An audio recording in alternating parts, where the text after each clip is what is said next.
નમસ્કાર દર્શક મિત્રો, નયા ભારત ન્યૂઝમાં તમારું હાર્દિક સ્વાગત છે। હું છું મંશ્રી શેરબાનુ। ડભોઈ સરિતા રેલવે ફાટક પર આવેલો ઓવરબ્રિજ 7 દિવસ પછી ખુલ્લો કરાયો। 7 દિવસ સુધી વાહન ચાલકો હેરાન પરેશાન રહ્યા હતા। ડભોઈ સરિતા રેલવે ફાટક ઓવરબ્રિજ આજથી ફરી વાહનો ધમધમતા થયા। ડભોઈ વડોદરાથી સ્ટેચ્યુ ઓફ યુનિટી સહિત તીર્થક્ષેત્ર ચાંદોદ કરનાળી માટે રાહતના સમાચાર। ગત રાત્રિના સમયથી ઓવરબ્રિજ ખુલતા વાહન ચાલકોમાં ખુશીની લહેર। ઓવરબ્રિજ બંધ હોવાના કારણે ડ્રાય વજન આપવામાં આવ્યું હતું। લોકોને 10 થી 12 કિલોમીટર ફરીને જવું પડતું હતું। સરિતા રેલવે ફાટક ઓવરબ્રિજ શરૂ થતાં હવે વાહન ચાલકોને ફરીને જવું નહીં પડે। ડભોઈ શહેરમાં ટ્રાફિકનું ભારણ ઓછું થતાં નગરજનો પણ 7 દિવસથી હતા પરેશાન। ગત રાત્રિના રોજ ઓવરબ્રિજ ખુલતા જ ડભોઈ નગરના લોકો અને વાહન ચાલકો પરેશાનીમાંથી મુક્ત થયા હતા।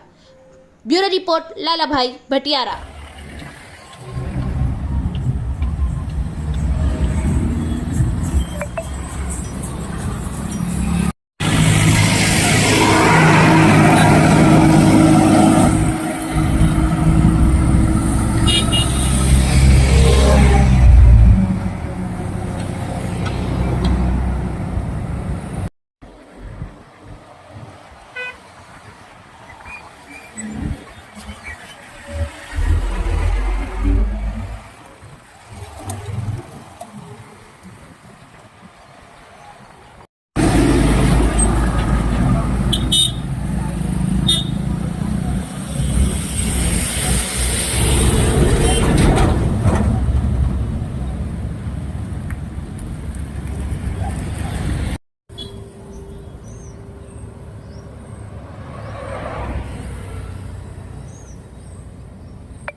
इस वीडियो को लाइक करें, हमारे चैनल को सब्सक्राइब कर बेल आइकन जरूर प्रेस करें